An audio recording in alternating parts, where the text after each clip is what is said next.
Tá procurando um programa de cultura? Não é aqui que você vai achar, porque a gente não tem cultura. Eu ia fazer uma situação na choque de cultura. Ah, tá, vai, faz aí. Não, Corta. tu já acabou. Não, faz aí, sério. Você tá procurando um programa de cultura? Eu tô. Ah, não é assim, né? Ah, é verdade, desculpa. Não. Esse vai ser o começo do vídeo.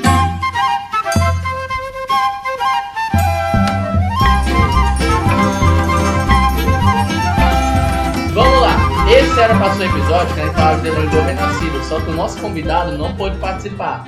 E como a gente não tem nada pra fazer e quer falar sobre filme brasileiro, a gente vai falar sobre filme brasileiro, porque o podcast é nosso e a gente faz o que quiser. E também que a gente não vai exatamente falar sobre cinema brasileiro, a gente fez o seguinte, a gente escolheu 7 filmes e umas 3 séries, sei lá, não contei também, que a gente gosta, que a gente vai recomendar entre muitas aspas. O que a gente vai fazer é mostrar como que o cinema brasileiro ele é legal de você assistir, porque ele te dá acesso a discussões na arte muito mais próximas de você.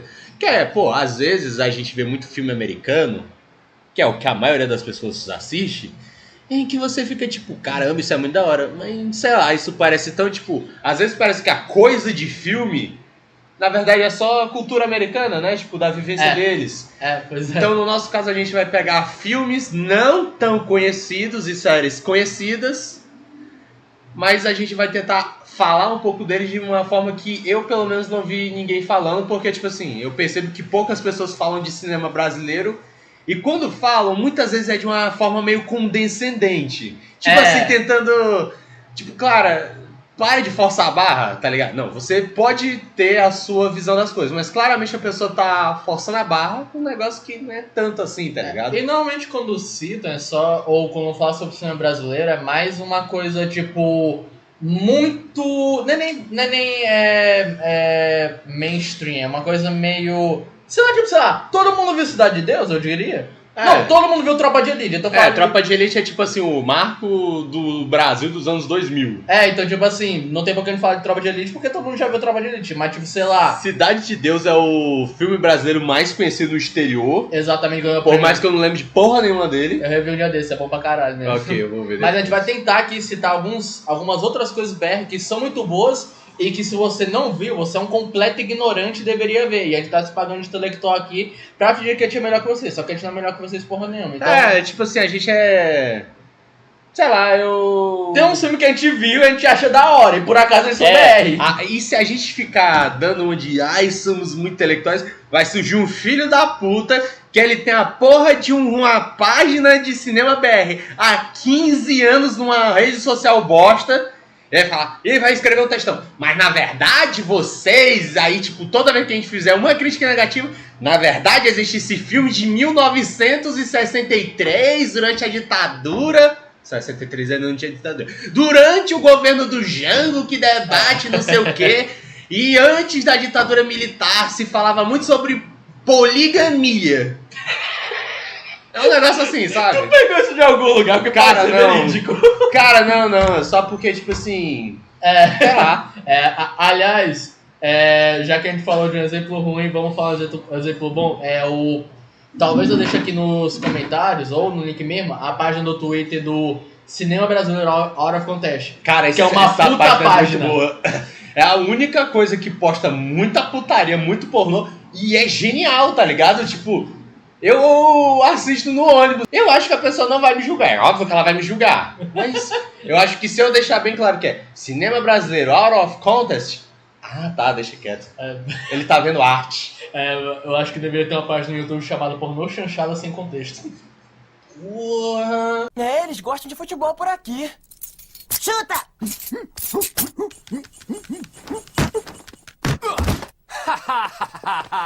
Gol! Olha só, Marty, eu sou brasileiro.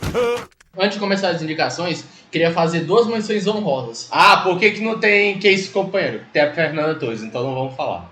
Eu não vi que esse companheiro, tá. tu me lembrou. Tudo bem. Um dia a gente fala sobre A isso. gente fala. Eu só vi a cena final, porque tava lá. Eu nem vi, a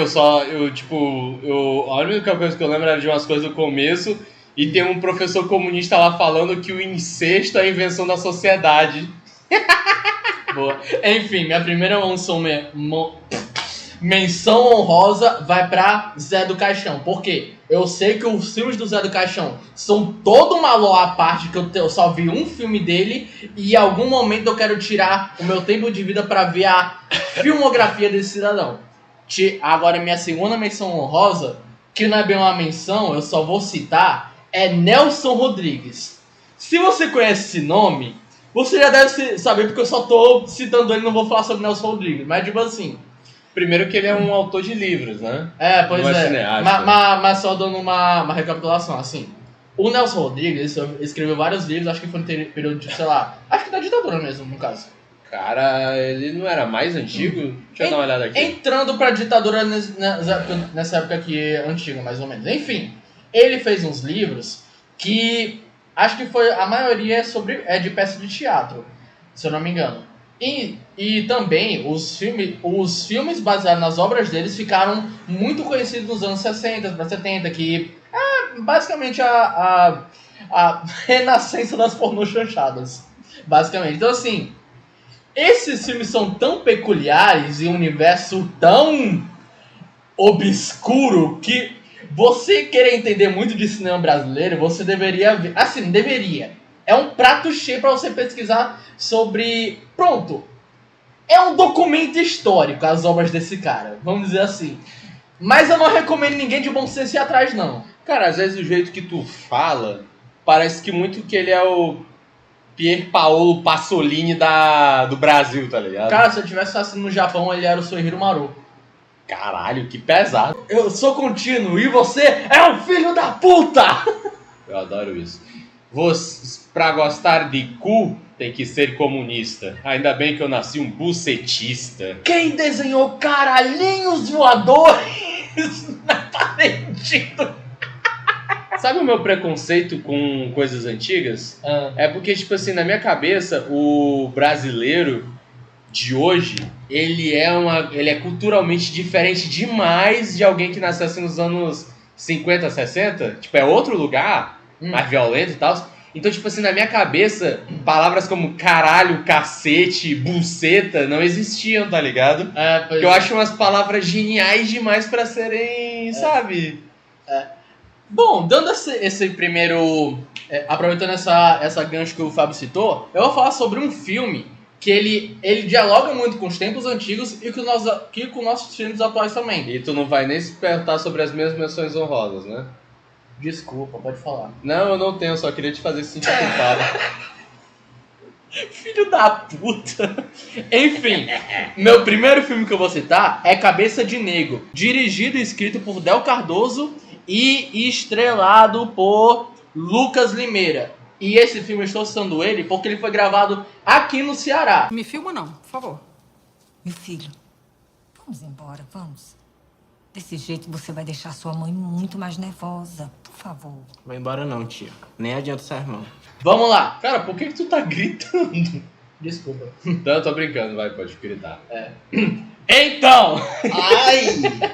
esse filme, ele se passa quase todinho dentro de uma escola com um moleque que ele se meteu com uma galera que não devia e ele começa a se esconder dessa galera dentro da escola. Então ele começa a dormir lá dentro, os amigos dele vão deixar comida pra ele e nesse meio tempo a galera da escola não pode tirar ele de lá porque ele começa a gravar no celular dele várias coisas do programa de estrutura da escola e tudo mais que vai só tipo revelando não apenas os podres tipo assim daquela escola em si, mas tipo assim, que o governo não tava financiando eles, que tava cagando pra tipo, sei lá, estrutura, bebedouro, essas coisas. E ele começa a formar revolta, entre aspas, pelas redes sociais. A galera vai se juntando na frente da escola pra fazer não é mutirão, é um protesto, e o filme vai escalando com até acho que o prefeito da cidade indo na escola, começa a envolver a galera do crime e tudo mais, enfim.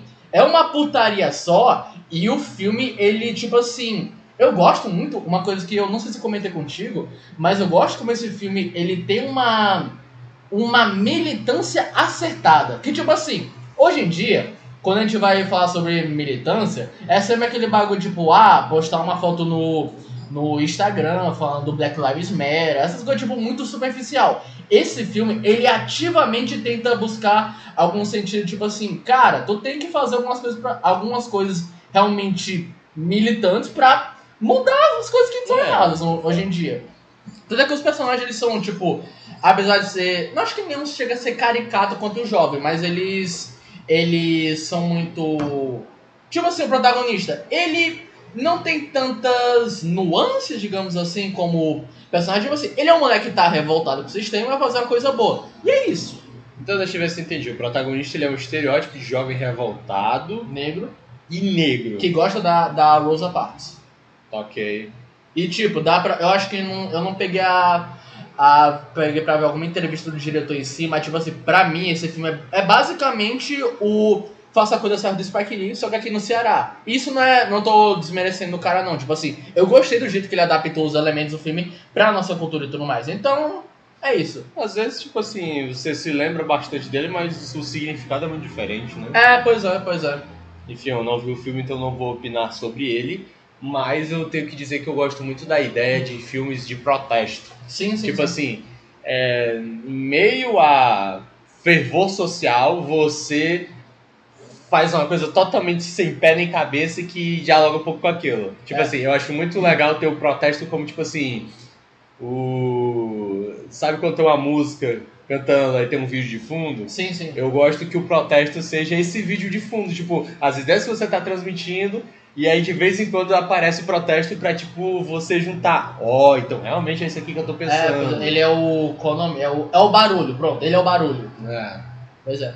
Inclusive, o filme que a gente vai falar daqui pra frente, ele é muito sobre protesto, que é o Pagador de Promessa. Que a gente vai citar já. Bom, o filme que eu vou falar agora é sobre Bicho de Sete Cabeças, que é um filme dos anos 2000, dirigido pela Laís Bodansky, sei lá, não sei falar, e pelo Luiz Bolognese. Ah, foi uma mulher que dirigiu? Caramba. Dirigido por uma mulher e roteirizado por um homem. E o protagonista é vivido pelo Rodrigo Santoro, vulgo Xerxes. Do 300. Vulgo a mulherzinha lá de Carandiru, que Carandiru é outro filme que eu vou falar. Mentira, eu não tinha em mente, mas agora eu vou falar porque eu não estava lembrando de Carandiru. Beleza. E tu caiu, foi? Vem pra cá. Tu caiu, foi? Tu dorme aí, é? Aí, ó, eu durmo ali. Meus amigos da turma aqui. Como é teu nome, hein? Como é teu nome? Se é lá, eu. Vem pra cá, ó. Quer sair, tu? Quer? Quer lá pra fora? Basicamente, o filme, pelo que eu sei, ele é uma adaptação de um livro de um cara chamado... Olha o nome desse filho da puta. Austrégésilo. Parece nome de remédio, né? Austrégésilo Carrano Bueno. Que é basicamente assim, a história é sobre um cara que ele usa maconha de vez em quando e o pai dele acaba descobrindo isso. O pai dele é um daqueles caras muito conservador, que dos bons costumes e não sei o quê. E ele acaba fazendo o filho dele ser mandado para um manicômio. E nesse manicômio ele vive as piores experiências que uma pessoa pode viver. Então, qual é o lance do filme? Os manicômios no Brasil, eles têm uma história curiosa de que eles muitas vezes não eram para tratar exclusivamente de loucos. Às vezes, quando uma família oligárquica tinha um rival dentro da família, tipo assim, alguém que era perigoso ou que era problemático, ele levava esse parente pro manicômio para ele ser tratado lá. É assim que se desenrola, por exemplo, a história do Hospital de Barbacena lá em Minas Gerais. E basicamente, a ideia é que muitas pessoas, muitos negros, mendigos, indígenas, assim, gente indesejada pela sociedade, era mandado para esses lugares. No caso, o Neto, que é o protagonista do filme, ele é um drogado, não drogado, tipo, crack. Não, tipo assim, ele é maconheiro. Ele sai com os amigos e tal, e o pai dele vê isso de uma forma muito moral, né? Porque aqui no Brasil a gente tem essa construção, e em outros países também, de que a maconha, ela é o mal na terra. Sendo que a maconha, ela é menos pior do que o álcool, tá ligado? Ou tipo assim, cigarro. Ou cigarro também, tipo assim, faz menos mal pra saúde, mas ainda faz. Faz menos mal pra saúde e não te deixa violento que nem o álcool. Porque, tipo, muitos pais de família batem nos filhos, na esposa, ou saem por aí caçando confusão quando tão bêbados. Maconheiro, ele só fica parado lá no canto dele, no máximo ele fica mais lesado do que o normal, assim, deteriora sua mente também, mas... A maior maldade que vai fazer, sei lá, você precisa de tomar banho. Tipo assim, você faz mal pra si, nem é, e é mais um negócio de falta de cuidado, né? Exatamente, tipo assim, ela até serve pra tratar casos extremos de, sei lá, de... Cara, Alzheimer? Se eu não me engano, eu não sei. Eu só sei que, tipo assim, ela é sim usada numa certa modalidade pra tratar de coisas. Eu acho que, inclusive, relacionada a dores fortes. Sim. Aí, tipo, tem isso. Só que a gente sempre criou essa cultura de que a maconha, assim, ela é muito ligada a negros, né? Então, tipo, por conta disso, as pessoas falam assim, não, a maconha é o mal na terra, sendo que, tipo, álcool é muito pior, cigarro é muito pior, mas é socialmente aceito. É tipo aquele negócio, tipo... Lembra aquele negócio que não pode comer manga com leite? Sei. Que a pessoa vai falar que vai morrer. Na verdade, isso aí é só porque, tipo... Se eu não me engano, os donos de engenho falavam isso pra os outros... Pra galera que era... Não era escrava, era de segunda terceirizada. Tá. Que não era pra comer o mesmo alimento da galera que era negra, então, mas que eles pegavam mango com leite e misturavam. Aí tipo, ele falava que não, se comer isso aí você vai morrer. Não, era só pra estratificar mesmo, só pra separar. Você não pode comer a comida deles. Eu já ouvi essa história também. Assim, ela não precisa necessariamente ser verdade, mas ela revela algumas coisas assim na história. Exatamente. Né? Aí que a gente não tá afirmando que é verdade, é só uma história que a gente ouviu que é interessante de pensar. Exatamente. Aí, tipo assim, esse filme, ele tem essa característica de os médicos de lá, eles vivem drogando os pacientes para que eles fiquem mais loucos, e toda vez que os parentes vão lá visitar o pessoal, o cara tá alucinado de remédio, ele fica mal e os caras se convencem de que ele tem que continuar lá. Então, tipo assim, o manicômio, esse filme é extremamente antimanicomial, né? Então, tipo assim, ele tem todo esse viés bem negativo sobre os hospitais psiquiátricos. Eu não sei exatamente como que eles funcionam hoje em dia, mas eu sei que o Brasil é tipo uma referência mundial na luta antimanicomial, até por causa disso.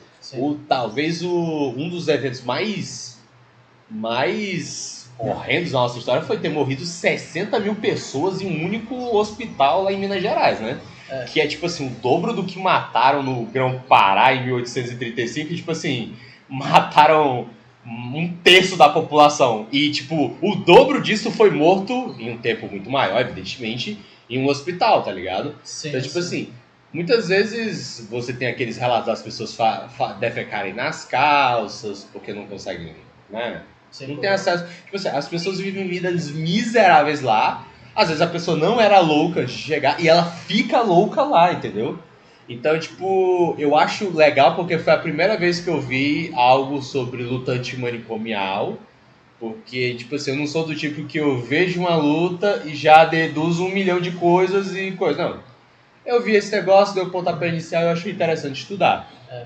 Agora que eu lembrei, quando eu cursava psicologia, teve um filme que o nosso professor indicou, que era brasileiro também, sobre...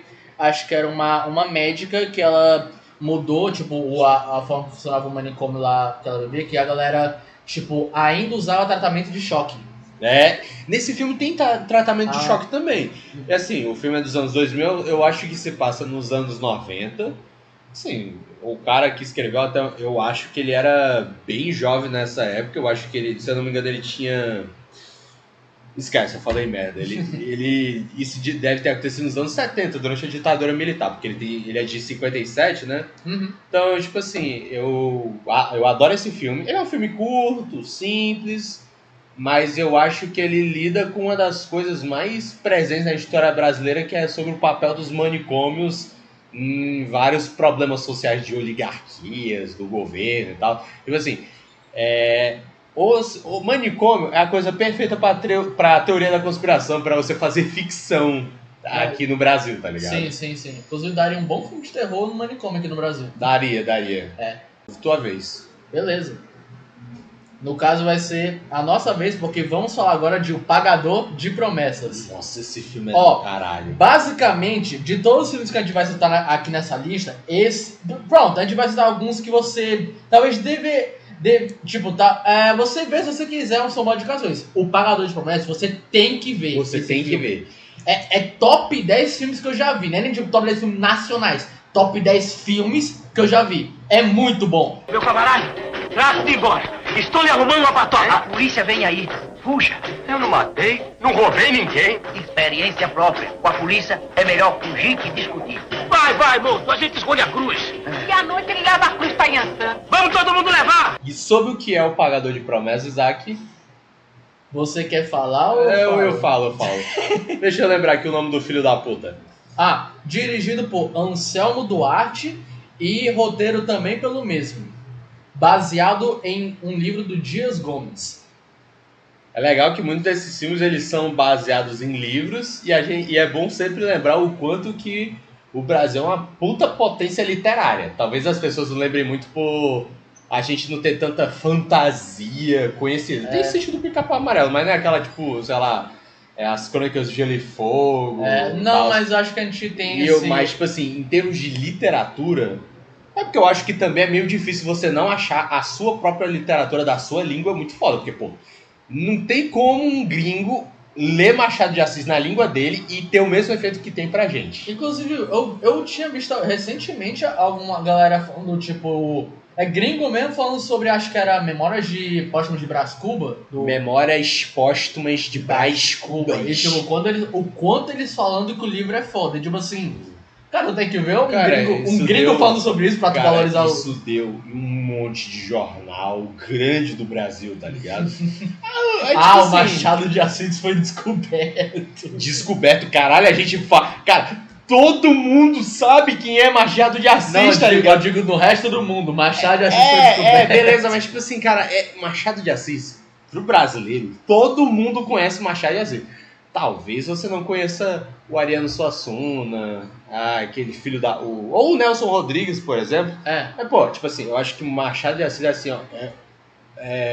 Tipo assim... Talvez você não saiba nada sobre Oswald de Andrade também. Sobre o Jorge Amado. Enfim.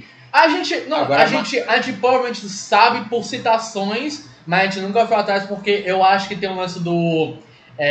a escola e o sistema de ensino fez a gente criar um certo ranço com a literatura da gente. Eu acho que não ter ranço com a literatura, eu acho que é tipo criar uma barreira que não exige dizer que a linguagem é difícil. Porque, por exemplo...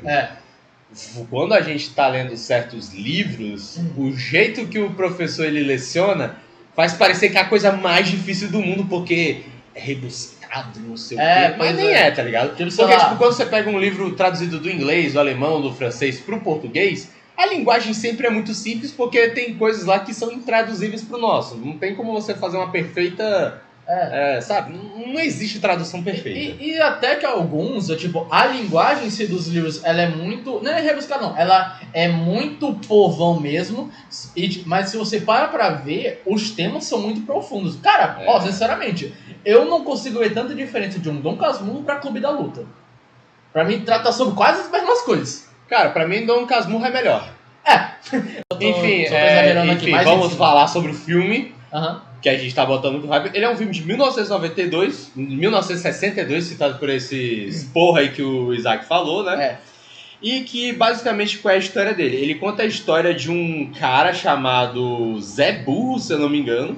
Eu não lembro de ele ser chamado de Burro, necessariamente. Não, acho que ele chama ele de Zé do Burro, a coisa assim no filme. É o cara do burro. Porque ele cuida lá do negócio. Ele é um cara do interior da Bahia, se eu não me engano, do sertão baiano. E ele Ele vai lá pra uma igreja, numa outra cidade. O que ele faz é que ele recebeu ele recebeu a bênção de um deus que, se eu não me engano, é um deus assim relacionado a uma religião de matriz africana, mas que também é relacionado ao deus cristão. Então é meio que uma coisa meio sincrética. Porque eu acho que ele fez um terreno de macumba, não sei. Pois é. E aí, tipo assim, ele leva uma cruz feita de madeira lá pra uma grande catedral que tem lá em Salvador, se eu não me engano é em Salvador. Sim. E ele tem vários problemas com as autoridades religiosas, principalmente com o padre local, porque ele simplesmente não aceita, disse que ele recebeu visões de falsos deuses, né? Sim. Porque, tipo, normalmente quando os católicos eles falam disso, eles não estão falando que aquele deus não existe, só falando que ele é um falso deus. O único deus que merece que merece adoração é Deus, né? É o Senhor. É, o Senhor.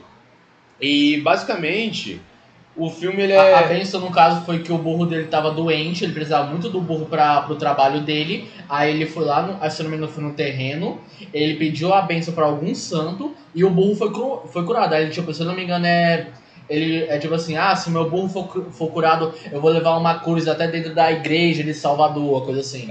Então, tipo assim, o filme ele tem todo um negócio de... Ele não consegue entrar na igreja, é um espaço que já denota uma certa distância, uma estratificação social entre o catolicismo mais puro, mais europeu, do catolicismo mais sincrético, povão, do interior. Tanto é que acho legal do design de produção no filme é que, tipo, pra chegar lá na igreja é uma escadona gigante. O negócio é gigantesco, tá ligado? E assim, o que eu acho interessante é que é um daqueles filmes que faz você ter vontade de estudar catolicismo e outras religiões, porque pensa, cara, catolicismo é um negócio que tem uma filosofia de uns 2000 anos e, tipo assim, é muito entranhado na nossa cultura, mesmo que você não queira, mesmo que você seja ateu, você tem tem pelo menos um pouco desses caras na sua moral, na sua ética. Exatamente.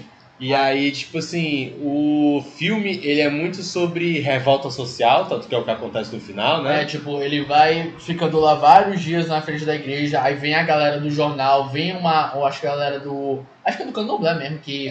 Porque assim, eu não sei muito sobre religião de matriz africana, então eu acho que é do Candomblé. Vem uma galera lá de matriz africana, começa a fazer um barulho junto dele, tipo, deixa o cara entrar, não sei o quê, porque se não me engano ele falou com um santo que era um terreno, não sei se era vizinho, mas relacionado a eles também, tipo, não sei o que, estão desprezando a gente, não sei o que também. Aí vem o jornal, começa a fazer todo o fuzuê, ele fica todo conhecido na cidade. Aí entra polícia, entra o caralho a quatro, entra governador, se eu não me engano eles falam até com o bispo do Vaticano, eu acho. E tem uma hora que aparece um cara querendo comer a esposa dele, né?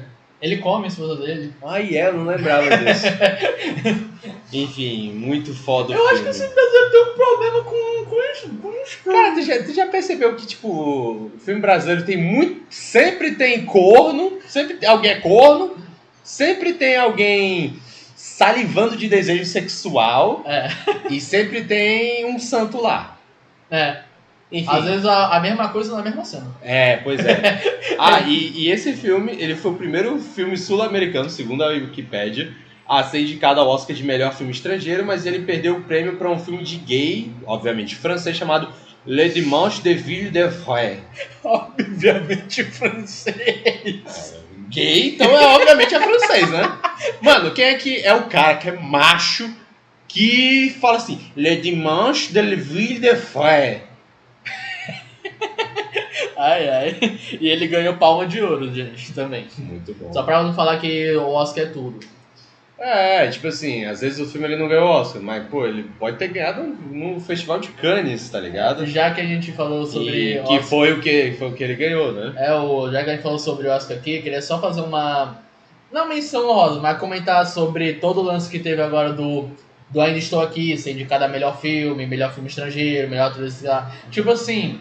Eu gostei muito, que esse foi um dos motivos pra muita gente aqui no Brasil acompanhar o Oscar, que é tipo, sei lá, coisa que eu e mais 3 amigos faziam, coisa assim. Mas tipo assim, gente, tem muito filme nacional bom que não tá no Oscar, mas que nem por isso deixa de ser ruim quando comparado a, sei lá, fala algum filme que ganhou o Oscar recentemente. Sei lá. Bom, no caso, sei lá. A gente não tem... Duna ganhou? Duna ganhou, acho que algum Oscar. Não, Duna foi esnobado. Cara, assim, para pra pensar que, tipo, Esquadrão Suicida de 2016 ganhou o Oscar. Melhor maquiagem, figurino, né? Esse é o ponto. Bonzinho. Então, tipo assim, gente, às vezes, o Oscar ele não é necessariamente um medidor de qualidade, porque, tipo assim, a discussão se o filme é bom ou ruim, honestamente, eu acho uma discussão bosta. Tipo assim, às vezes o filme ele pode não ser bom em aspectos técnicos, de roteiro e tal, mas ele pode ter um significado muito interessante, mais do que muito filme que é muito bem produzido, entendeu? Então, tipo assim... Lógico que tem as exceções, tipo, sei lá, Parasita ganhou de melhor filme, Parasita é um puta filme foda. O Flow, recentemente, melhor animação, puta filme incrível, mas tipo assim... O que eu tô falando é, vão atrás de mais filmes, não fica só esperando aparecer no Oscar pra nem atrás de filmes. Tipo assim, o filme, Oscar é legal, ele representa coisas pra um povo, pô. O Flow, o prêmio do Oscar do Flow foi colocado no maior museu da Letônia, como símbolo de orgulho nacional. Pô, imagina e pior ainda, cara, a Europa, não sei se isso tem na Letônia também, porque a diferença entre Oriente e Ocidente na Europa é forte, mas tipo assim, é um lugar que você tem muita história sobre o ódio contra gatos pretos por associação com coisas malignas.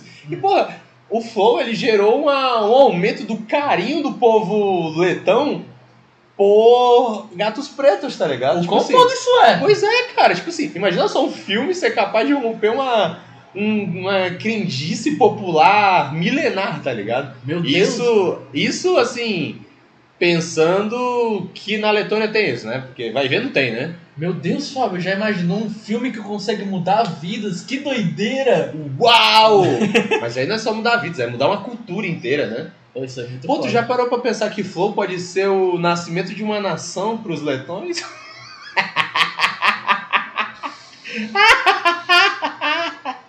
Eu espero que ninguém tenha entendido. Pois é. Enfim, próximo filme. Te contei da história da moto. Moto? Me peguei com o cara na moto e rolou na moto mesmo. Ué, mas andando? Não, né, Jean? Como é que eu ia fazer em movimento? Sei lá. Mas enfim, o cara me pegou, me levou pra um beco. Quando foi isso? Como assim quando foi, Jean? Te importa saber quando foi? Tu vai cada pergunta, menino. Cara, eu quero falar sobre Casa Grande. Porque Casa Grande é a versão menos conhecida de A Que Horas Ela Volta. Que é um filme daquilo que eu considero o Temercore. O que é um filme Temercore? É um filme que se passa durante o período Temer, ou que foi produzido desse Temer? Não necessariamente. Porque, tipo assim, às vezes esses filmes têm essa estética e eles são do segundo governo Lula, do governo Dilma e tal. A gente chama de Temercore, muitas vezes, por dizer que, tipo assim, sabe aquele monte de coisa feminista, aquelas manifestações de jovens lá de gente branca do Sudeste, lá nos principais cidades do Sudeste? Sim. Então, provavelmente foi escrito por um cara assim, com essa mentalidade, e essa mentalidade já tá presente no Brasil desde os anos 2000, talvez desde o final dos anos 90. Sim. Que é quando esse país voltou a ser habitável. Aí, tipo assim, Acho que até o fato do filme ser muito... Pronto, ele é muito... As cores são tudo branco, marrom, tipo assim, aquelas cores muito... Né? Ele tem uma cara de filme clássico na minha cabeça. Não filme clássico, mas assim, a montagem do filme, tipo, como é que eu digo dizer... muito hollywoodiano dos anos 70. Aqueles filmes de alta cultura. Pra mim esse filme é essa cara. Ele tem essa estética. Ele tem essa estética. Cara, até que os enquadramentos do filme, aquele negócio todo grandão, espaçoso. E a câmera que não corta, demora pra cortar. O povo vai andando assim. Eu tenho a impressão de que, tipo assim, esse filme ele é muito estético de classe alta do Sudeste. Beleza que o filme se passa no Rio de Janeiro, mas... Parece que a elite do Sudeste ela é muito parecida, tá ligado? Todos os moleques têm cara de tonto, eles são muito brancos e eles têm um cabelinho assim, tipo, bem lisinho, assim. E toda mulher negra é safada, é tipo isso. E toda nordestina tipo assim, toda nordestina tem um sotaque que mistura a Bahia com Pernambuco, com Ceará. E ela tem a pele meio queimadinha. Tipo assim, às vezes a mulher é branca, mas só porque ela pega mais sol pra ir no trabalho, aí ela não é branca, entendeu? Cara, tu me lembrou que eu nem ia citar na lista, mas eu lembrei de Bacurau. Ah, sim. Cara, Bacurau tem muito disso dessa... Tipo assim, é uma montanha de abismo social que acontece durante o filme e que, assim, quando tu para pra olhar que os paulista do filme estão querendo muito ser uns gringo brancola em vez do... E estão desvalorizando a galera lá da cidade de Bacurau. Tipo assim, acho que a crítica fica na cara. Pois é, tipo assim, cara, é um negócio meio tipo... É foda, né, cara? É foda. Enfim, sobre o que é Casa Grande. Casa Grande é basicamente sobre um moleque, a qual eu esqueci o nome, eu não me importo com ele. Ele não é, o protagonista ele tem um negócio. Ele não é uma pessoa ruim, do contrário, ele até que é um cara legal, em que o pai dele tá com severos problemas financeiros e ele não conseguiu ligar pra família, e aos poucos ele vai tendo que tomar medidas pra coisa. Então, por exemplo, ele para de como motorista particular e começa a ir de ônibus, ele começa a... Eu acho que ele leva lanche pra escola ao invés de comprar lá. Sim. Ele... Enfim, várias coisas vão acontecendo porque ele começa a pensar, putz, o que tá acontecendo? O cartão de crédito também, tipo, não passa, coisas assim, sabe? E aí, tipo... Você vai vendo essa família mais elitizada, fica... Né, eles não ficam pobres. Não, eles vão ficando classe média alta. Pois é, eles vão ficando com menos recursos, mas tipo assim, a casa deles ainda é gigante. Pois é, aí tipo assim, o lance é que eles... Esse filme ele é muito pra mostrar o quanto que a elite brasileira é uma merda. Eles são iletrados, não iletrados, mas tipo assim... Eles parece que eles não possuem muito capital cultural. O capital cultural deles falo inglês, já fui para os Estados Unidos, especificamente em Orlando e em Nova York. Tipo assim, o Brasil se existe o brasileiro médio do povão, existe o brasileiro médio da elite, aquele cara super genérico, tem as opiniões mais bosta possível. Que vive julgando os outros culturalmente, apesar dele não ler muito livro e tal. A cena dele discutindo com a namorada do filho dele lá no bagulho na família é o perfeito exemplo disso. Cara, eu lembro que eu vi um vídeo esses dias sobre capital social, que é um conceito do Bourdieu, e um cara lá, e ele tava citando, ele citou uma situação hipotética de um cara que era pobre, ascendeu socialmente... fazendo participação com um tigrinho, vendendo curso, sonegando imposto. Aí ele é convidado para jantar com um pessoal de elite, né? Um pessoal que já nasceu rico. E aí, tipo, o pessoal fala inglês, francês, alemão. Aí eles estão falando sobre expressionismo alemão, ele nem sabe que porra é essa. E ele faz uma piada de futebol onde todo mundo fica rindo dele e ele não percebe. Também tem um negócio dele, tipo, se vestir como outdoor da Louis Vuitton e todo mundo tá com uma roupa muito diferente da dele, provavelmente mais simples. Sim. O lance às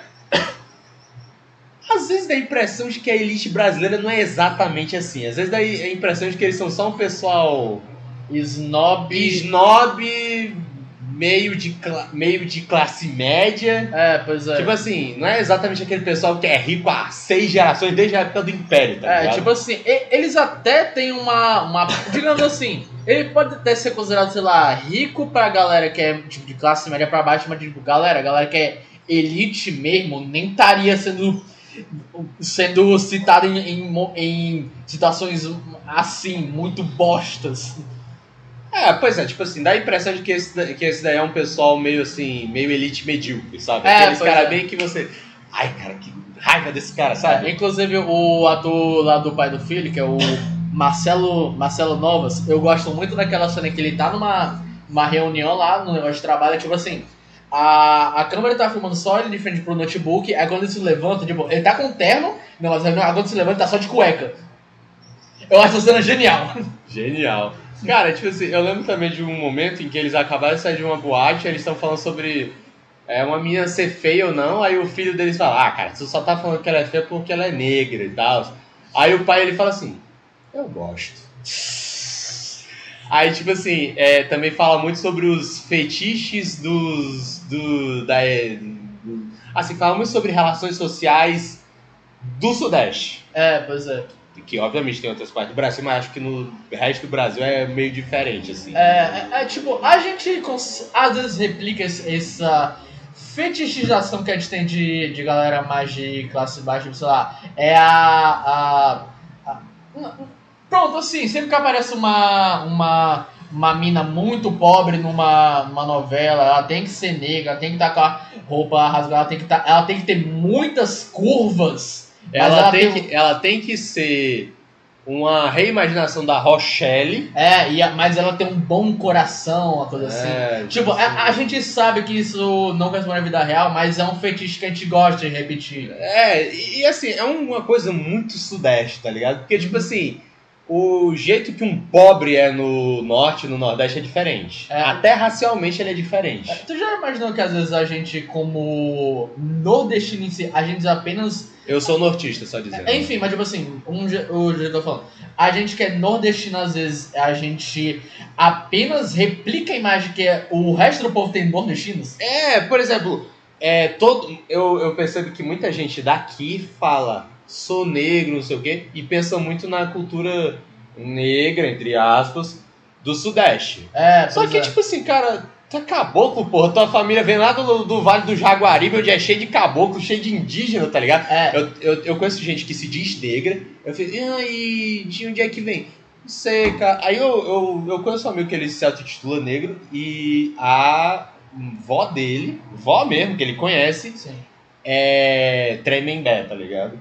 Aí, tipo assim, às vezes eu penso que, tipo, muitas vezes a herança indígena de muitas partes do país, sim. Ela meio que morre em virtude de uma visão racial de um lugar muito específico, que são as grandes metrópoles do sudeste, tá ligado?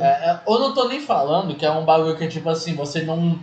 você se denominar negro é uma coisa...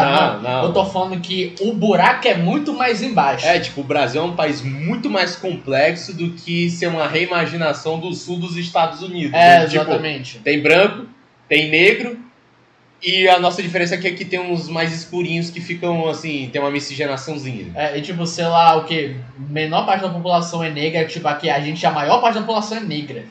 Como assim? Tipo assim, aqui a gente tem muitas pessoas que é, tipo, parda, negro e em geral, tipo, com a maior parte da população. Lá tem muito branco e a galera negra tipo assim, a comunidade negra, ela é muito presente, assim, culturalmente, só que eles são muito baixos em questão de, tem muito mais latino, mestiço do que negro lá, tá ligado? Exatamente.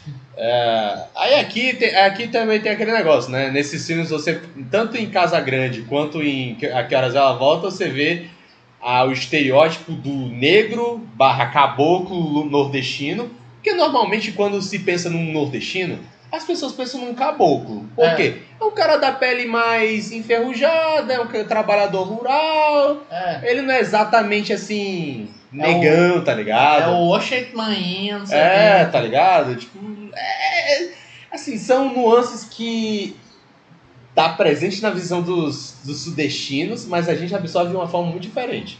No norte é menos assim porque, o estereótipo é todo mundo ser índio, tá ligado? Enfim, a gente arranhou só um pouquinho do filme da Casa Grande, mas tipo assim, tem muito mais do que dá pra falar sobre esse filme. No final ele come a empregada. Inclusive, eu tive um professor... Tem mais coisas pra falar. Inclusive, eu tive um professor que ele se autodenominou na primeira aula terror das empregadas domésticas e falou que, tipo, é muito comum que jovens que tiveram babás tenham sua primeira vez com as empregadas domésticas. Aí tem isso... Aí eu comecei a pensar sobre isso e eu lembrei que o Armani em Tapas e Beijos, ele comeu a empregada também. Aí tem um episódio que, tipo, ele vê a antiga empregada, aí ela tem um filho que é igual ele até chega assim com a mão no cu e fala: "E aí, mãe? Tá na área, né?"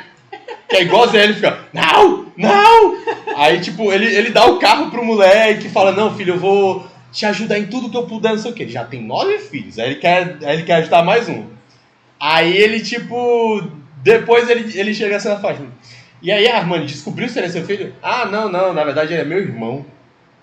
O pai dele comeu ela também.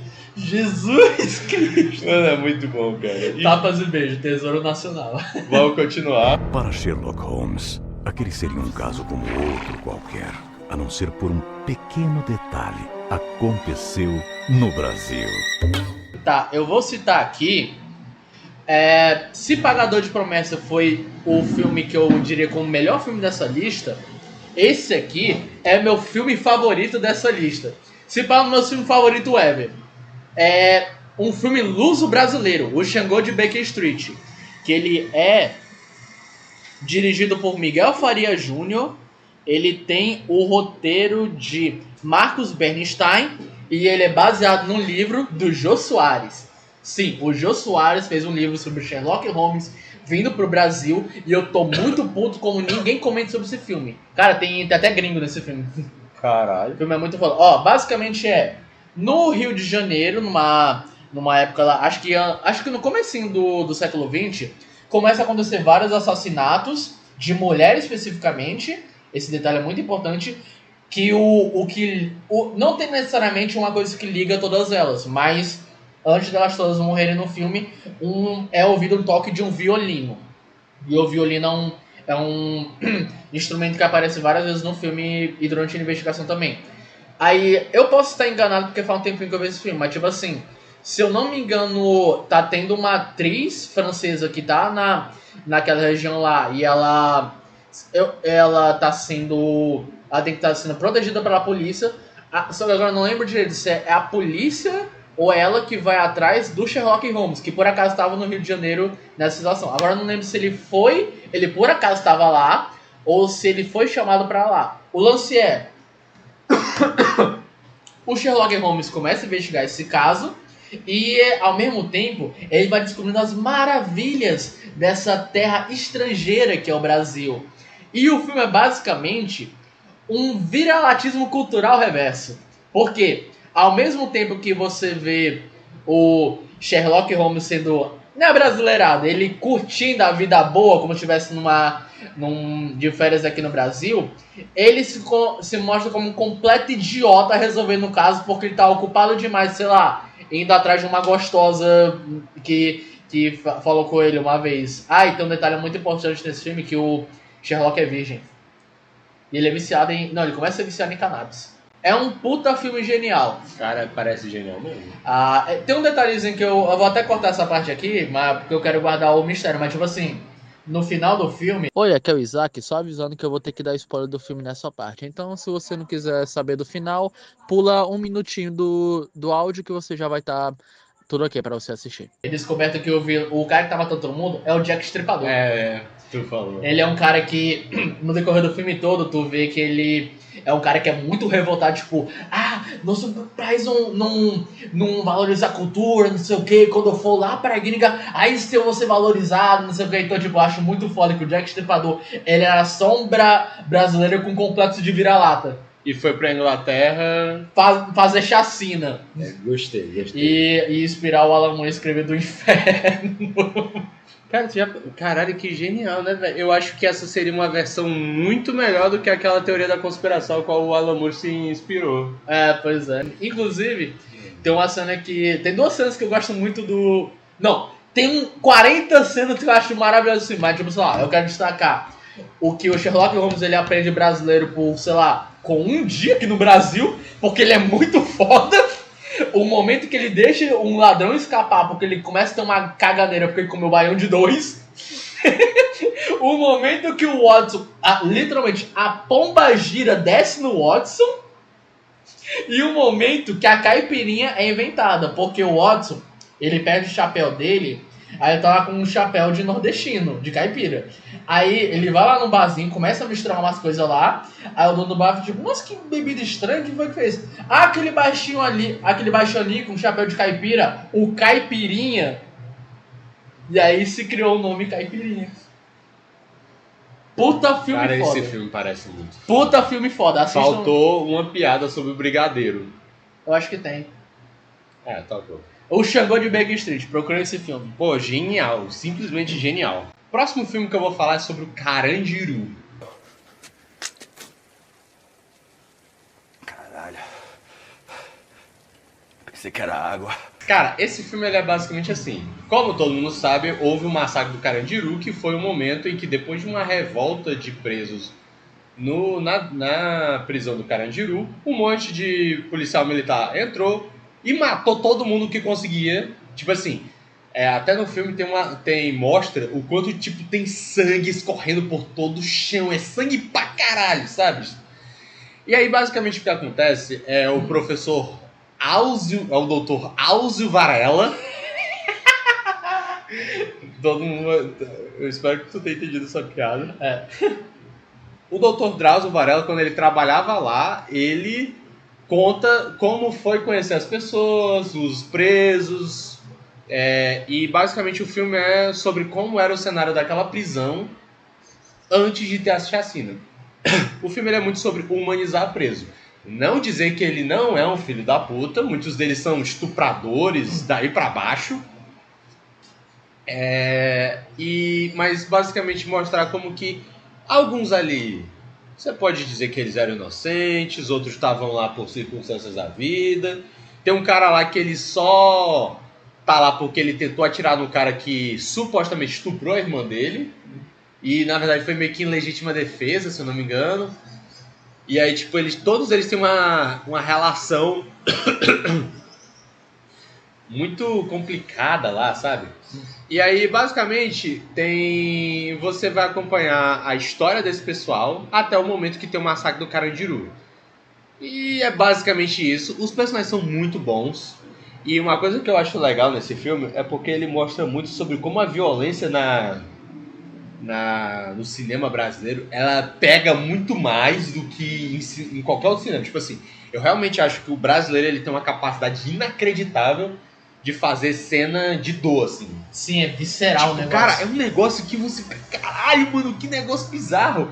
Acho que é porque a gente aqui no Brasil, a gente tem uma certa... A gente meio que sabe como que certas torturas são feitas e tal. Pois é. Porque, tipo, em outros cinemas, acho que o pessoal se... Coisa muito em, tipo, métodos viscerais de tortura, assim, tipo... Ou só tiro. Aqui é realmente um tipo de tortura que... Ok... Se eu for pego por um bandido, esse cara vai fazer exatamente isso comigo. Eu acho que é um pouco da vivência nossa, que a gente não... A gente vive muito perto da violência. A gente tá acostumado a ver coisa visceral no dia a dia. Pois é. Não tipo assim, no meio da rua, mas noticiário e tal. Mas tipo assim, até em filmes que a violência... Não, tipo assim, tanto é que eu acho que a gente... Não brasileiro em si, mas tipo assim, o lance é a gente pegar tanto filme... violento americano e levar de boa, tipo, sei lá, um Deadpool da vida, coisa assim, é porque é uma violência muito, sabe, bobeira. Não causa um choque tão grande assim. Pois é, tipo, não tem tanto assim que eu queira falar sobre o Carandiru, é só realmente assistam. É um puta filme com um elenco muito foda. E, tipo assim, ele tem várias discussões lá, mas não sinto que vale muito a pena eu falar sobre. É bem melhor vocês assistirem, sabe? É isso. Antes de eu falar desse filme aqui em específico, era só falar outra citação, menção honrosa rapidinho, que eu queria falar sobre o Marighella, o filme do Wagner Moura, que é com o Seu Jorge. Carlos Marighella. Abaixa a ditadura militar! Viva a democracia! Eu não vou parar tanto pra falar sobre esse filme, porque eu acho que ele... Eu acho que a história em si do filme não... É porque é baseado na vida real do Marighella, o cara lá da ditadura que foi torturado, também é um cara que era o inimigo número um da ditadura. O inimigo número um do Estado. Então, tipo assim, o que eu ficar falando sobre a história do filme é muito condescendente. Você pode muito bem pesquisar a história do filme e tudo mais. Mas assim, esse filme, a época que ele lançou, se eu não me engano, era ainda no governo Bolsonaro, eu acho. Era. Inclusive a gente foi ver no cinema esse filme. Eu tenho os ingressos até hoje. Pois é. Inclusive, então assim, esse filme, eu acho que ele vale mais como tesouro nacional em si do que um filme bom, digamos assim. Eu gosto do filme, mas tipo assim, eu acho que ele tem mais valor pelo momento que ele saiu e pelas coisas que ele tava falando naquele momento, do que em si um filme sobre revisitar, digamos assim. Não, até como revisitar ele é bom. Sim. É porque assim, eu acho que ele é um filme que ele funciona muito bem. Assim, o auge do funcionamento dele você assistir ele naquela época, onde tem todo aquele lance do viralatismo no governo Bolsonaro, de quem são os verdadeiros patriotas, e colorismo também, até porque, tipo assim, o Marighella era um cara pardo, quase branco, mas aí botaram o Seu Jorge, que é negro, bem retinto. Inclusive, eu acho que ele é um filme que ele toca mais fundo no assunto da ditadura, que, sei lá, eu gosto muito do Ainda Estou Aqui, mas eu acho que Marighella ele toca mais na ferida do que Ainda Estou Aqui deveria mostrar no filme. Porque, tipo assim, são dois filmes que, desculpa aí, mas eles não são tão bons quanto vários outros. Eles são bons, mas, tipo assim, eles receberam atenção redobrada por vários motivos. Ainda estou aqui porque Oscar, Festival de Cannes, sim, Globo de Ouro. Aí Marighella porque Wagner Moura, governo Bolsonaro, Seu Jorge. A atriz lá da Carminha, da Avenida Brasil, também tá no filme. Não lembro disso. Ela é a esposa do Seu Jorge. Do Marighella, no caso do filme. Mas enfim, é um filme que eu recomendo você reassistir, mesmo que você não... acho que você teria mais valor sobre esse filme se você visse na época.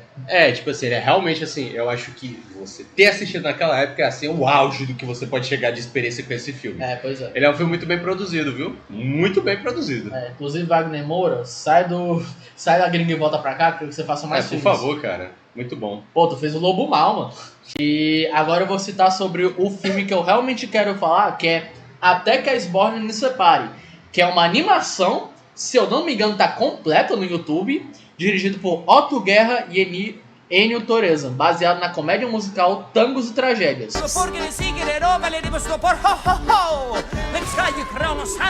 Essa peça /animação, ela conta a história sobre a Esbórnia, que é um país ficcional que morava muito longe do continente e que, por um certos acontecimentos aconteceram é foda. Por uma série de fatores, acabou se juntando com a população do continente. E aí, né, até nessa cena que tem o muro da Esbórnia que separa o resto do mundo, rola esse choque de cultura. Nossa! Aqui informação, Rogerinho! Esse choque de cultura entre as duas nações. E você vê no decorrer do filme os caras lá... Eu esqueci o nome dos protagonistas agora, desculpa, gente. Mas os dois protagonistas, tanto tentando se apegar aos valores das nações dele e viver com esse novo tipo de gente, como também eles tentando se adequar a esses novos fatores. E aí tem 1 bilhão de coisas que eu poderia falar sobre esse filme. Toda vez que eu revejo esse filme, eu sinto que eu tô perdendo algum detalhezinho importante. Tipo assim, ele é um filme muito engraçado, uma comédia muito divertida, mas assim, eu acho que não acho que é pra todo mundo o humor, não. É meio pastelão, tipo, sei lá, um dos esportes favoritos da galera da Esbórnia, né, é um futebol, só que feito com machado e gladiadores. É umas coisas meio besta, mas se você para pra analisar, o filme ele fala muito sobre esse negócio sobre... Não é nem choque de cultura em si, choque de cultura de novo, citando, mas é mais sobre essa... Como é que eu posso dizer? Esse estranhamento que às vezes a gente tem com o nosso próprio povo, digamos assim. Eu entendo. É um bom filme. Eu acho que, tipo, até gente do mesmo estado, se você compara entre capital e interior, assim, parece mesmo um outro lugar, tá ligado? Pois é. Então, tipo assim, provavelmente a galera da Esbórnia, eles nem era, tipo, sei lá, da Espanha, uma coisa assim. Eles talvez seja de alguma região do Brasil mesmo, mas que por algum motivo se separaram do continente. Aí no filme eles voltam a se conectar e tudo mais. Então é um bom filme pra quem gosta de ver. E ele é animação toda 2D, feita à mão. Muito bonito, muito lindo. Muito bom. A trilha sonora é muito boa. Veja esse filme, gosto muito. Até que a Esbórnia nos separe. E agora eu vou falar sobre duas séries. Não confundir com Até que a Sorte nos separe com Leandro Hassum, que é outro bom filme. Excelente. Agora eu vou falar sobre duas séries. Vou falar ao mesmo tempo, porque elas são duas séries policiais, entre aspas. Que um é Bom Dia, Verônica e Irmandade.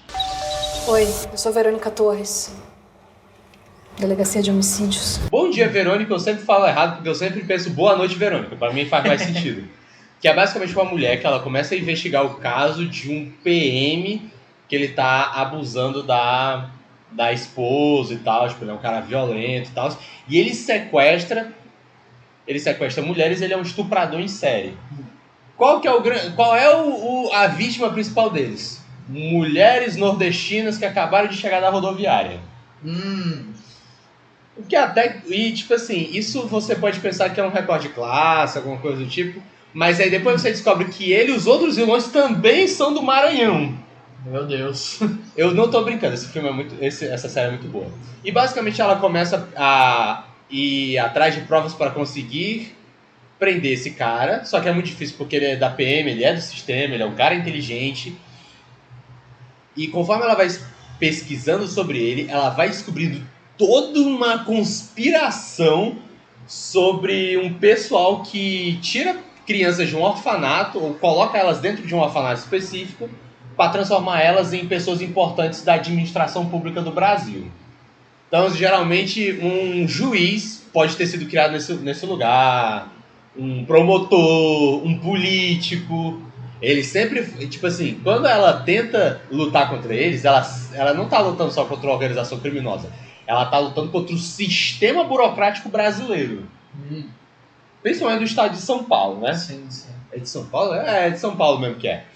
E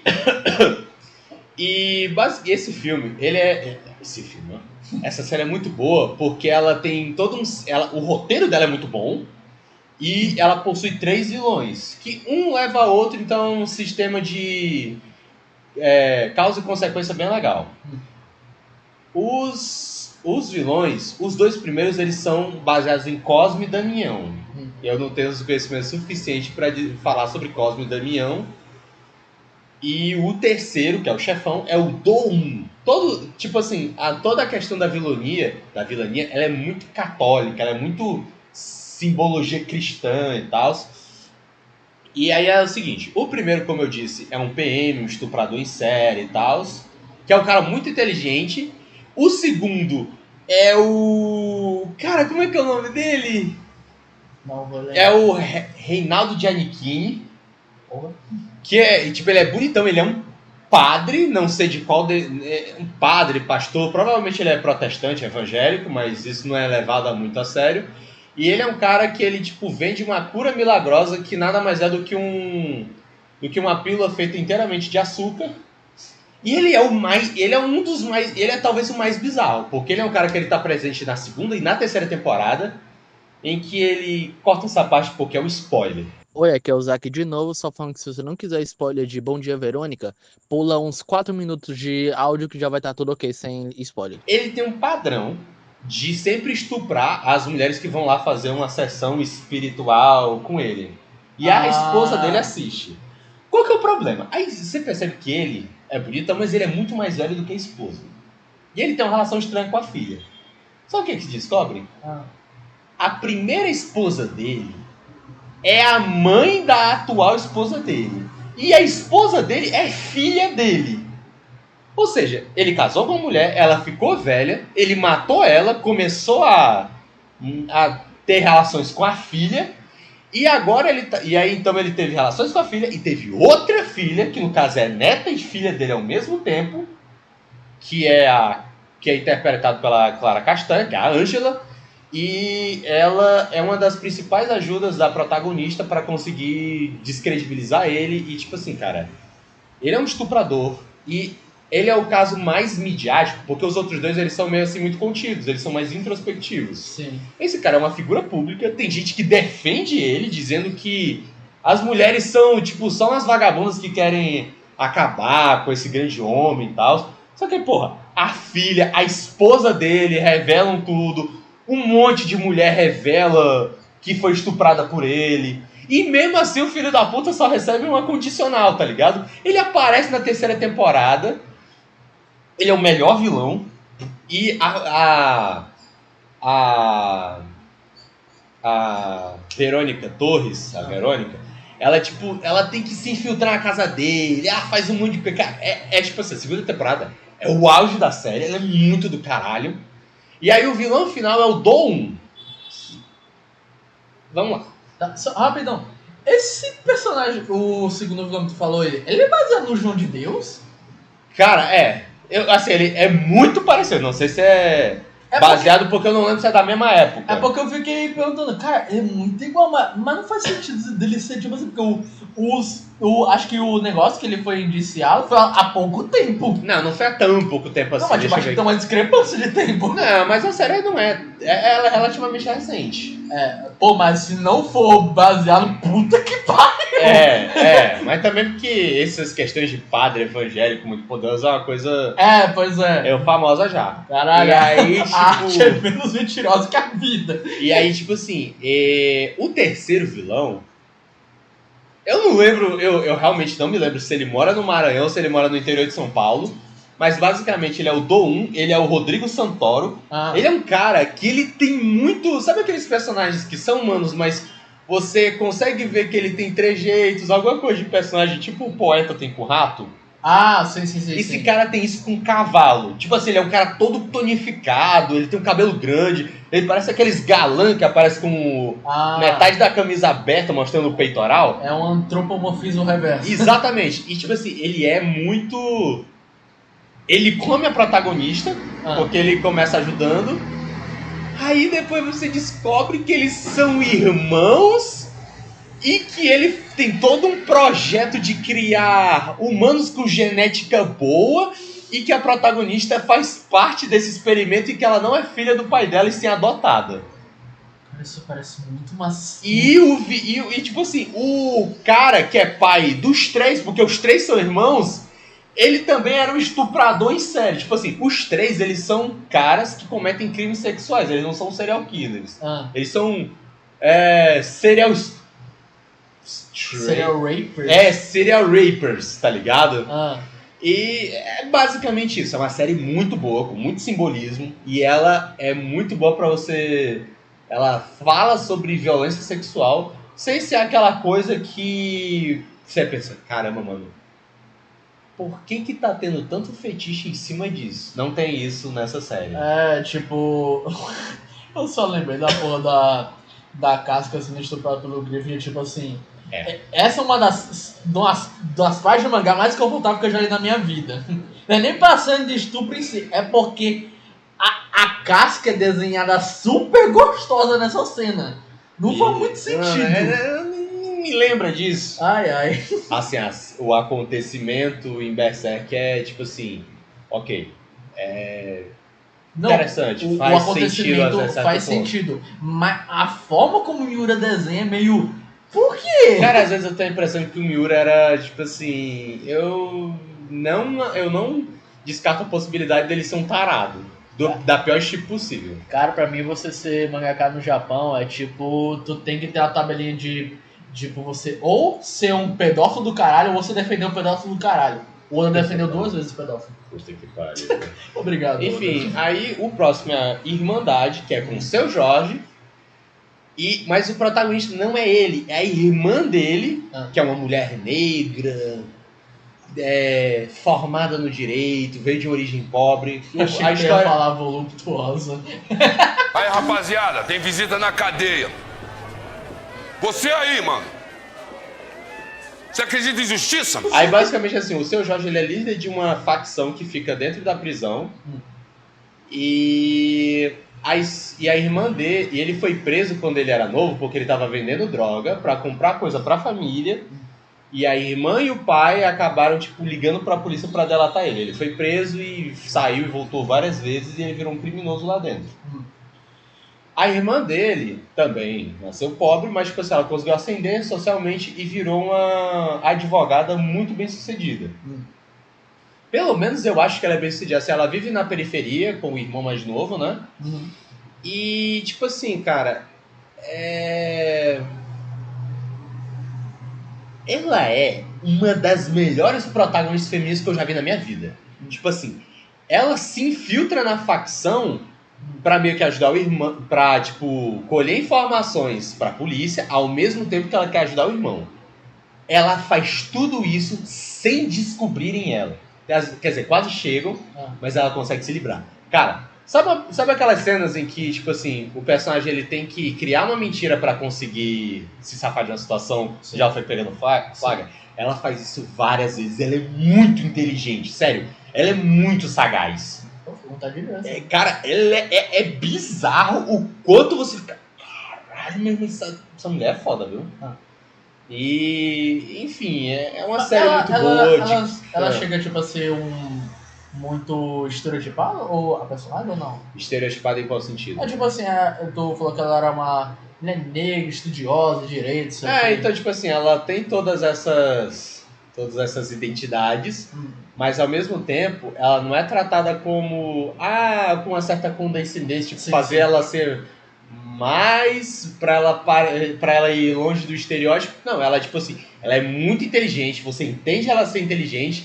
Não é aqueles inteligentes que tem na ficção que os caras só adivinham coisa. Sim.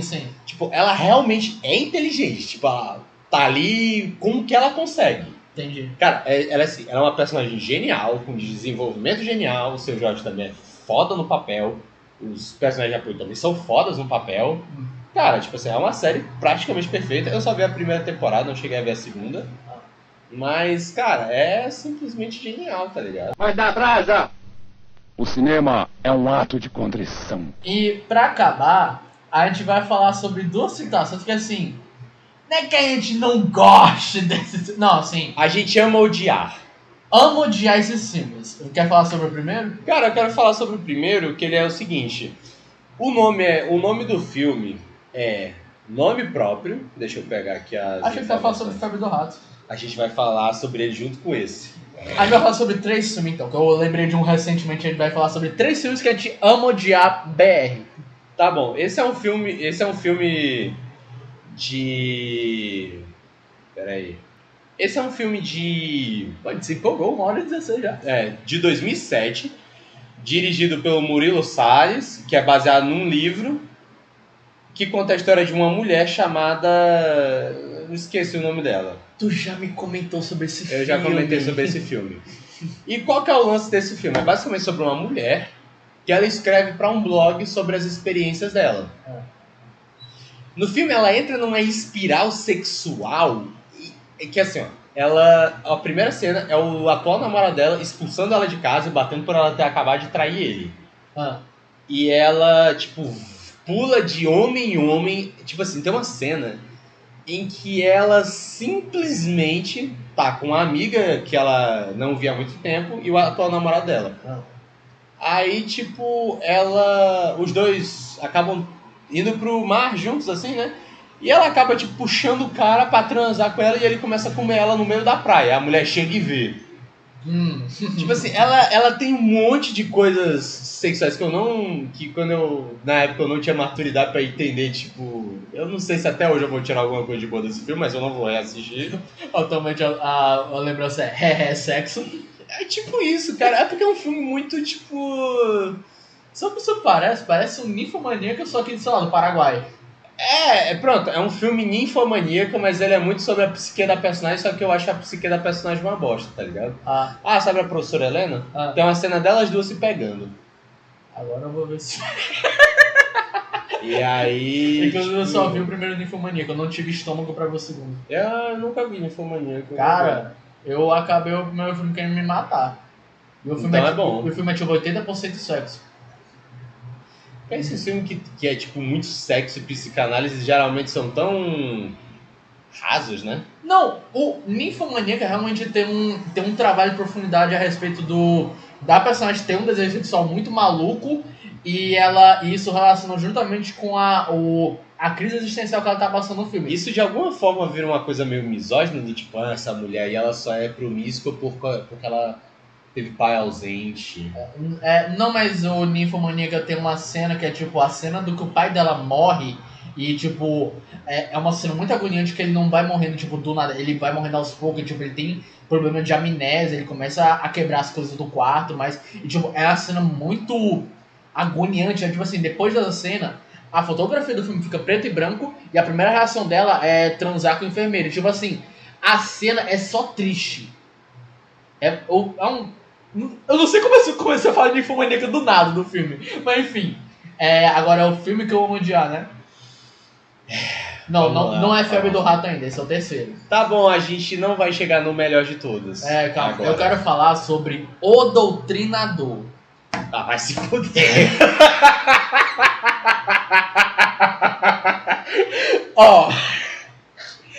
Esse filme foi lançado no hype do filme de herói, de 2016 a 2017. Como é que eu explico esse filme? O cara que escreveu, o cara que dirigiu, eles gostam muito de Frank Miller. Tipo, muito de Frank Miller. E eles quiseram fazer um anti-herói no Brasil. E o nome dele é O Doutrinador. Tipo assim, esse é um dos filmes mais pegas que eu já vi na minha vida. Porque, sei lá, tem uma cena do cara se preparando com um bocado de arma, indo matar político, e toca heavy metal ao fundo. É Massacration, pelo menos? Eu acho que não. Se pá, ok, Black Sabbath, alguma coisa assim. Ah, tudo bem. Cara, eu juro, se eu ver esse filme, eu vou rir todos os assinantes desse filme. Mas, tipo assim, ele é um excelente documento histórico. Ele é um excelente documento histórico sobre como que super-heróis, eles, tipo... Quando você leva eles a sério demais, você fica meio dodói da cabeça. Não, e o filme tem todo tipo, ele era um policial, só que ele era do bem, aí a filha dele morreu num tiroteio, aí ele abandona a identidade dele, e a coadjuvante dele, a sidekick, ela trabalhava numa loja de quadrinho, aí veio com a ideia, aí tu fica, uou! Então quer dizer que Então, é o filme mais massa velho que eu já vi na minha vida. Então, é o Justiceiro na vibe Kick-Ass. É basicamente, tipo assim... Não bate, né? Porque assim, o Justiceiro, ele pelo menos é divertido, tá ligado? Pois é. Tipo, o Justiceiro, principalmente quando você não leva ele a sério, ele é um ótimo personagem. Ele mata a gente atirando nas bolas, joga a gente no zoológico. Enfim, O Doutrinador, veja o filme, não sei onde tem, procure um quadrinho. Eu tenho um quadrinho promocional dessa bosta. E uma coisa que eu tenho pensado sobre ele é tipo, cara, qual é o posicionamento político desse cara, velho? Será que ele é meio tipo nova resistência, assim, sei lá? Eu acho que eu já fui atrás desse respeito, mas sinceramente eu não lembro, sinceramente eu não ligo. Exatamente. É a mesma coisa que você tentar pesquisar qual é a... Tem na Netflix? Jesus! Enfim, tipo assim... Pelo que tu falou, eu tô pensando assim... Se tu vê... Não, tipo assim, quando tu lê a sinopse desse filme, tu acha, tipo, tá, isso aqui vai ser uma bosta. Quando tu vê o filme, tu fala, isso é uma bosta. Um vigilante mascarado surge para atacar a impunidade que permite políticos e donos das empreiteiras enriqueçam às custas da miséria e do trabalho da população brasileira. A história do homem por trás do disfarce do doutrinador envolve uma jornada pessoal de vingança, na qual um agente dramatizado exige trazer justiça com as próprias mãos. Caralho! Meu Deus! Meu filho. Tá pensando o quê? Cara, eu acho que isso facilmente seria uma coisa muito... Eu não acredito nisso. É o Cavaleiro das Trevas. Nossa, é o Superman dando um soco no... Enfim, não vamos falar sobre isso. Sabe uma coisa que eu tô pensando? Tu falou que ele é muito Frank Miller, né? Sim. Isso me faz lembrar que, tipo assim, o Frank Miller do Velho Testamento, que é o cara que escreveu o Demolidor, que escreveu Ano 1, que escreveu o Cavaleiro das Trevas, ele é um cara que ele claramente é contra o excepcionalismo norte-americano, ele é contra o militarismo, intervenção americana no exterior. Tipo assim, ele é realmente um cara que ele fala sobre isso. Pô, o vilão da final da Queda de Murdoch é o Bazooka, que é um cara com a bandeira dos Estados Unidos tatuada na cara, que é um agente traumatizado do Vietnã. Tipo assim, eu realmente acho que o Miller, ele tem nessa época, pelo menos, ele era um cara mais, tipo, antissistema. E, tipo, antissistema mesmo. Pô, o cara que ele mais sacaneia no Cavaleiro das Trevas no quadrinho é o Ronald Reagan, tá ligado? Até ele fazer o quadrinho que ele faz um pseudo Batman que vai matar muçulmano. Aí aconteceu 11 de setembro, ele ficou maluco, né? O 11 de setembro mexeu com o nosso velho. Mas eu vou negar, o Frank Miller, ele tem um primor narrativo grande que muita gente tenta copiar, mas não consegue. Eu acho que as pessoas não conseguem entender muito bem por que o Frank Miller é um puta quadrinista. Mas também tem um pouco a ver que ele criou coisas que hoje em dia são clichês e eds, mas naquela época era super inovador e foda. Tipo assim, se eu não me engano, acho que eu falei isso contigo, ele fez um roteiro pra Robocop 2. Caralho! E tipo assim, quando você pega pra ver o Robocop do José Padilha, se eu não me engano, ele tem muita vibe de algo que o Frank Miller faria. Acho que não chegou a ver, mas tu vê lá o que acontece. É o diretor do Tropa de Elite, inclusive. Sim. É isso, agora a gente vai falar sobre um filme que vão matar a gente por a gente não gostar desse filme, porque toda vez que eu pesquiso alguém falando sobre esse filme, o cara fala bem, todo mundo nos comentários fala bem, e ele é o tipo de filme que eu penso, cara, acho que vocês estão forçando um pouco a barra, né? Cara, eu já vi gente defendendo, tipo, realmente galera que estuda cinema defendendo esse filme, tipo assim, eu entendi o que vocês estão querendo falar, mas eu só não compro. Não compro a ideia. A gente tá falando de Febre do Rato. Do que se trata a Febre do Rato? É sobre um cara chamado, que a gente chama de poeta, mas ele tem o nome de Zico. Sei lá qual é o nome desse puto. É o Rato. Vamos chamar ele de o Rato. Febre do Rato é um termo pernambucano, recifense, sei lá, de uma pessoa descontrolada. O protagonista é um cara que atende pelo nome de poeta, e ele é um cara que escreve um jornal chamado A Febre do Rato. E ele é um cara completamente descontrolado, ele faz parte de um coletivo de anarquistas, e aí, tipo assim, a história... Anarquistas. E aí, tipo assim, a história por trás do negócio é basicamente, ele quer comer uma menor de idade. É isso que move a trama. E o que acontece? E é baseado num mito grego, viu?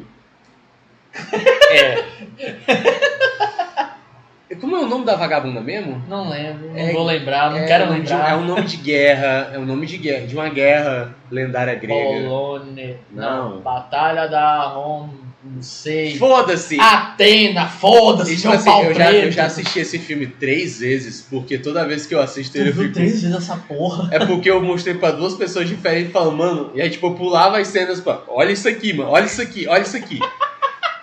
E aí ele é um cara descontrolado, por quê? Porque ele não tem pudores, ele come véia, e não é aquelas milf não, é tipo uma véia gorda, tia da cantina, sabe? Aquelas bem caídazinhas mesmo. E ele faz isso no cafofo dele, que é um lugar abandonado, e ele come elas numa caixa d'água que, apesar do filme ser em preto e branco, você vê claramente que a água tá podre, tá suja. Tipo assim, ele é um cara que fede de você olhar. Você olha, ele fede.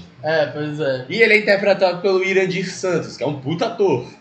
Mas que tá nesse filme. Mas, e tipo assim, os atores desse filme são muito bons. Os personagens, assim, honestamente, eles são até que bons, eles são relacionados... Mas, assim, não, mas vamos falar que a gente não gosta desse filme. Tá bom, vamos lá. Então, primeiramente, ele vai atrás de uma menina que é menor de idade, supostamente. Pelo menos ela tá na escola ainda. Vai ver ela repetente, sei lá, e ela tá colando ali com os anarquistas, porque... Sei lá, né? E aí, ele começa a ter muito interesse nela e ela desperta muita coisa nele porque ela chama ele de marqueteiro. E ele fica muito puto com isso. E aí ele começa a encher o saco dela pra tentar comer ela. E o máximo que ele consegue é, sei lá, que ela mije na mão dele. Sim, tem isso. Ele tipo, eu quero mijar. Pô, esse acoque aqui no barco, donzela, que eu vou pegar aqui Aí ele começa a, tipo, botar a mão onde o mijo dela cai. Aí eu fiquei tipo, mas que porra é essa que tá acontecendo? Pronto, vamos tentar fazer a tese do que a gente tem problema com esse filme.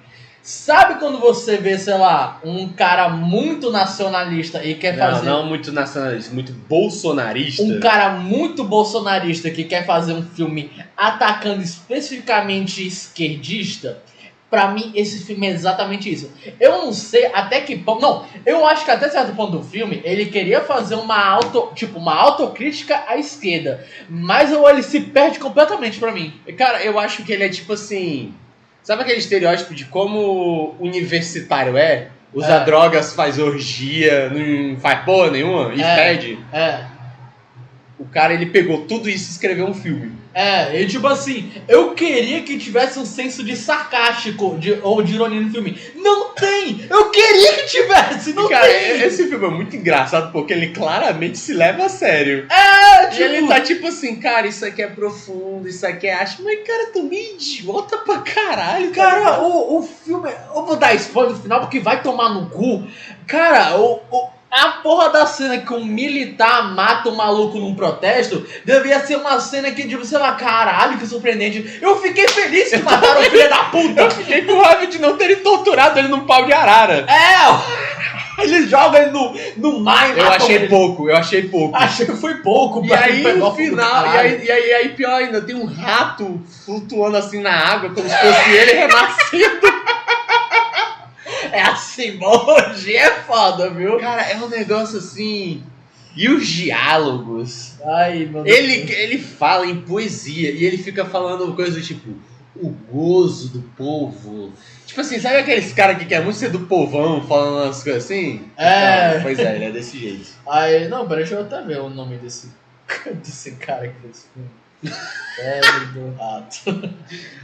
Febre do Rato. Olha, o pior é que eu já vi um documentário desse... Não, uma entrevista do cara falando, tipo... Do que ele queria passar com o filme, sei lá. Aí, tipo, sei lá... É Cláudio Assis, se você está vendo esse podcast, eu lhe convido a participar de um episódio com a gente defendendo o seu filme conosco. E nós você não vai, eu sei, mas... tipo assim, cara...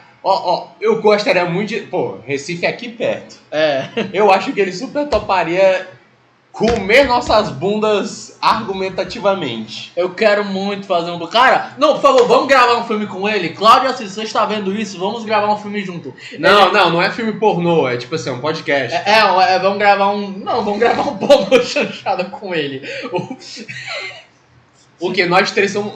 Eu só topo se nós três somos cornos, eu não quero participar disso. O título vai ser Brasil, foda ou deixa. Cara, isso foi muito...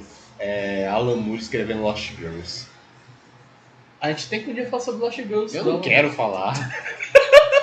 A gente falou sobre mais pornô chanchada que... A gente falou sobre muito pornô de um podcast que não era isso. Cinema brasileiro, né, cara? O pornô está ligado com a gente. Diga nos comentários ou o que vocês queriam falar, que a gente comentasse sobre o brasileiro. Eu adoraria falar sobre o Irmão do Jorel. Uma coisa boa. Eu também. Eu adoraria falar sobre o Irmão do Jorel. Eu gostaria de falar sobre historietas assombradas para crianças mal criadas. Eu gostaria de falar muito sobre a... Catalendas. Sim. Inclusive, Daniel Furlan, o cara que faz a voz do Carlos Felino no Irmão do Jorel. Uhum. Eu acho ele um puta artista brasileiro. Por favor, você está ouvindo esse podcast, venha participar conosco. Eu realmente acho você incrível. Sabia que eu tenho certeza que metade desses atores eles vão xingar a gente pra gente ter xingado a Febre do Rato? Vão se fuder, ok? Aí o Sr. Jorge gosta, tá ligado? Do Febre do Rato. Aí eu vou mandar ele se fuder também. Mas qual é, bicho? Eu também gosto da Febre do Rato. Vai se fuder, seu Jorge. Eu não sei como é que é o sotaque dele. Inclusive, já viu aquele curta-metragem que é o Tarantino's Mind? Que é o Celton Mello e o seu Jorge discutindo sobre filmes do Tarantino? Não, mas parece muito bom. Não, é bom, mas tipo assim, eu o filme todo, eu me senti igualzinho o seu Jorge vendo o Celton Mello falando. Eu ficava assim, ó. Eu juro pra tu. Enfim. Vai, fala. Não, é só porque, tipo assim, toda vez que eu vejo alguém muito, por um termo fortalezense, 200, eu penso no poeta. Aquele cara assim, sabe aquele cara 200 assim esquisito? Pra mim é o poeta. 200 não é viado, não? Hã? 200 não tem pra viado? Cara, pra mim 200 é tipo, assim, pelo que eu ouvi, eu não lembro se é código penal pra quem pega menor de idade ou pra estuprador. Mas é um cara esquisitão, sexualmente falando. 12 anos nem parece. 12 anos são os novos 20. Isso aqui eu vou cortar, mas de poder mudar o termo de duzentão pra... Isso aqui vai só pros membros, a gente vai criar um episódio sem... Pronto! Não, a gente vai ser processado, não pare.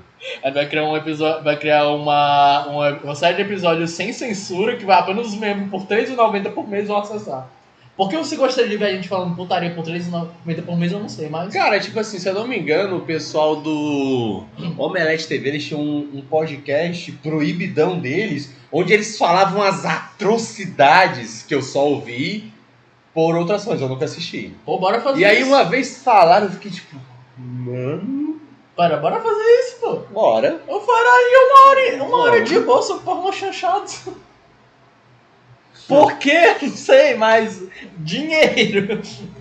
Enfim, esse foi o nosso episódio de hoje. Eu espero que vocês tenham gostado. Caralho, a gente se empolgou agora pra ser 40 minutos, falando 1h30. Eu já sabia, porra, era mais de 10 filmes. 5, 6. Eu achei que ia dar 40 minutos. A gente falou mais sobre o Pé do Rato que a gente não gostaria. Mas enfim, esse foi o episódio. Se você gostou, deixa o seu gostei.